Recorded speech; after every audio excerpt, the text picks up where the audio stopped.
Just wishing you all the best in the Asian Games. Wish I could join you guys. Sabi mismo ni Coach Hat Reyes na failure ang ating paglaro sa FIBA World Cup dahil hindi nila nakuha ang kanilang mission, which is to advance to the second round or to get an automatic Olympic berth. Pero kahit failure as a team ang Gilas, ay siguradong malaking tulong ito sa mga growth ng mga players, especially sa mga young players katulad ni Kai Sotto, na maglalaro na sa kanyang first game sa Hiroshima Dragonflies ngayong Sabado, September 16, against Shimane Susano Magic sa preseason game. Kaya pumasok ngayon ang San Miguel Corporation with the hope na makabawi agad ang Pilipinas sa darating na Asian Games. Kaya pinalakas pa ng husto ng SMC ang Gilas team. Kinuha nila si Coach Tim Cone at binalik ang dalawa sa pinakamalupit na players ng Gilas na sina Terence Romeo at Calvin Abueva. And the most impressive ay ang paglalaro ng dalawang naturalized players, isang big man at isang wing player, perfect replacement kina AJ Edo at Jordan Clarkson. And not only that, pinasok pa sina Jason Perkins na alam ng lahat, ito ang player na gustong-gusto ni Coach Tim Cone because he reminds him sa kanyang paboritong player na si Jody Vance. At sa mga nagsasabing, matanda na ang mga players na kinuha ni Coach Tim Cone ay wala naman sa edad yan. Look at LeBron James, almost 40 years old, pero siya pa rin ang best player ng NBA. Matanda na ba si Junmar Fajardo? As far as I know, 33 years old pa si Junmar Fajardo and he is still in his peak of his game. Kitang-kita naman sa World Cup how he competed against the best big men in the world. Si Japet Aguilar naman ay 36 years old pero he is still the best help defender ngayon sa Pilipinas. Hindi nga lang nagagamit masyado sa World Cup, but with Coach Tim Cone as the coach, expect Japet Aguilar to get his minutes. Matanda na ba si Terence Romeo at Calvin Abueva? 35 years old na si Calvin Abueva pero huwag kalimutan, in 2021 Philippine Cup ay si Calvin Abueva ang All-Filipino Cup Best Player of the Conference, meaning nasa peak years pa siya ngayon. At si Terence Romeo is only 31 years old and he is on his peak of his career pa in terms of age. He may be slowed down by injuries, pero nandyan pa rin ang kanyang insane offensive skills na siguradong magpapahirap sa mga kalaban natin. I understand the clamor na ang mga batang players ang dapat palalaruin pero with only 2 weeks training, kailangan ni Coach Tim Cone na bumuo kaagad ng team ora mismo na pwedeng sasabak agad sa training. And the only way to do it is to tap the players from the PBA at mga players na nasa pananaw ni Coach Tim Cone bagay sa kanyang system. Players like Renz Abando and Kai Sotto need an approval sa Japan B-League at KBL and it takes time. At hindi na makapag-intay si Coach Tim Cone.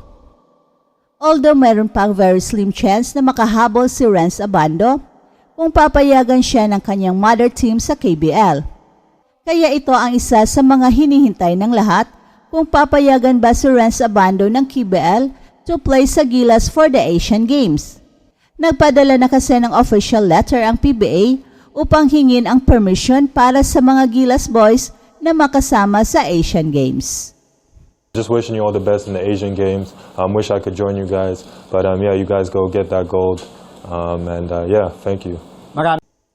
Samantala, nag-uusap sina LeBron James, Stephen Curry at Kevin Durant tungkol sa posibilidad na magsama-sama para sa Paris Olympics.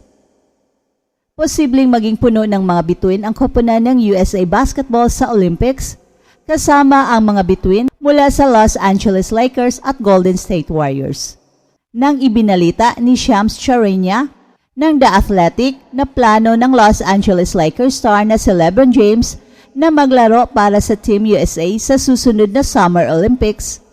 Sinabi rin niya na si LeBron James ay nasa usapan kasama ang ilang mga bituin tungkol sa pagiging teammates. LeBron James has spoken to Stephen Curry, Kevin Durant, Anthony Davis, Jason Tatum, and Draymond Green, and they are all prepared to commit as well. Separately, Phoenix Devin Booker, Portland's Damian Lillard, Sacramento's De'Aaron Fox, and Dallas' Kyrie Irving also have serious interest in committing, league sources said. At yan ang isinulat ni Charania. Bago pa man nagbigay ng palatandaan si Golden State Warriors star Steph Curry sa posibilidad na sasali siya sa USA Basketball sa susunod na summer, ngunit ilan sa mga pangalang ito ay unang lumabas sa balita ngayon.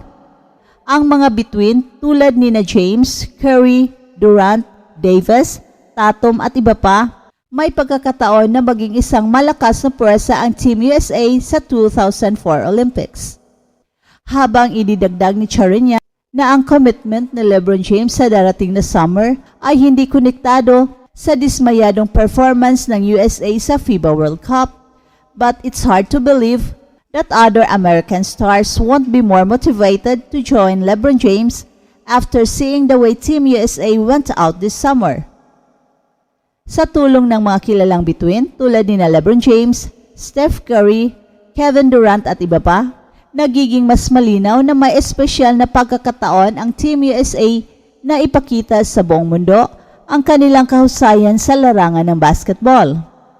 Ito ay isang pagkakataon na hindi lamang muling magdulot ng karangalan sa koponan, kundi pati na rin sa bansang kanilang kinakatawan. Bagaman ang iba't ibang bansa sa buong mundo ay meron ding kani-kanilang mga bituin sa basketball, ang USA ay may kakayahan na magbuo ng isang unbeatable team. Ang kanilang kasaysayan at dedikasyon sa larong ito ay nagpapakita na ang Team USA ay palaging nasa tuktok ng kanilang liga at sa pagtitipon ng mga pangunahing manlalaro ng NBA, ang koponang ito ay magkakaroon ng puwersang mahirap labanan.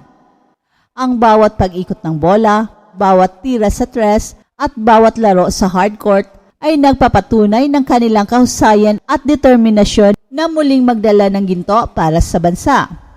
Ang buong mundo ay nag-aabang at umaasa na makita ang kilabot at galing ng Team USA sa darating na Paris Olympics.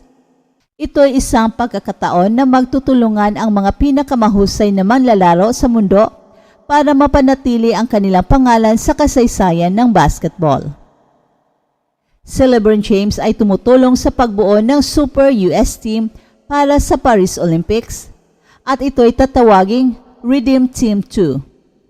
Ang Team USA ay hindi nakakuha ng medalya sa 2023 FIBA World Cup ay maaring magbuo ng teams para sa Paris Olympics at maaring ito ang pangalawang pagkakataon na makapagbuo ng Redeem Team. Ayon sa ulat ng US Sport News outlet na The Athletic, sinasabing may malakas na interest si LeBron James na sasali sa US team para sa Paris Olympics at sa katunayan nakipag-usap na siya sa ilang mga NBA superstars para sumama sa kanya. At ayon din sa ulat, ang 2 beses ng Olympic gold medalist sa Beijing noong 2008 at sa London noong 2012 ay umano'y nakipag-usap na sa 5 mga A-listers sa liga. At ang lahat ng yan ay handang mag-commit. Bukod dito, alam ng USA Basketball Managing Director na si Grant Hill ang pinakitang interest ni LeBron James na babalik sa pambansang koponan, pero hindi siya nagbigay ng karagdagang komento tungkol dito. Ang paghahanap ng Team USA ng kanilang ikalimang sunod-sunod na Olympic gold ay magsisimula sa darating na July 26, 2024 sa Paris, France. That's it for now, guys. Pero bago kami magtatapos, ay huwag kalimutan na huwag magpahuli sa mga pinakabago mga kwento at balita ng kasiyahan at tagumpay. Bahala na ang mga marites dyan. Basta kami ay handang maghatid ng tunay na inspirasyon sa mundo ng sports.